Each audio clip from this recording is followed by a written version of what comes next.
నేను మీ రోహిత్. ఈ రోజు ఉదయాన్నే లేసాము కాలేజీకి పోవాలని. ఇంకా లేచి రెడీ అయ్యి తినేదానికి పోయి చాలా రోజుల తర్వాత మెస్ లో తిన్నాను మావా.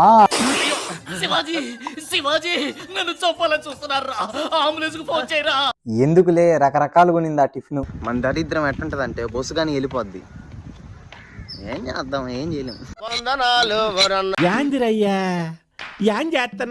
ఏం చేద్దాం అంత.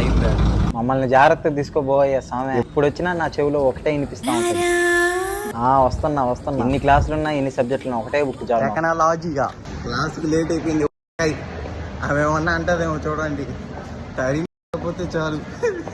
క్లాస్ రూమ్ బయటే ఉన్నా. పోనిస్తుందా పోనీ ఎట్టోలే రానిచ్చింది క్లాస్లోకి.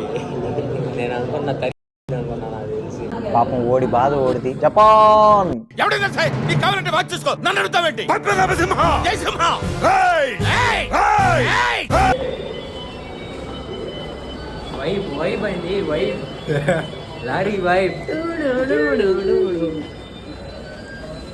అయ్యా నా అటెండెన్స్ 75 ఉంది.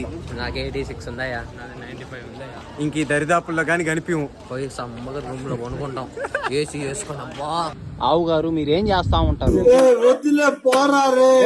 ఈ బస్సులో నేను పాలాకొన్నా. మా నాయన బుల్లెట్ తెచ్చుకోవాలా. సరే ఇంకేమైతే వచ్చే వీడియోలో మళ్ళీ కలుసుకుందాం. బాయ్.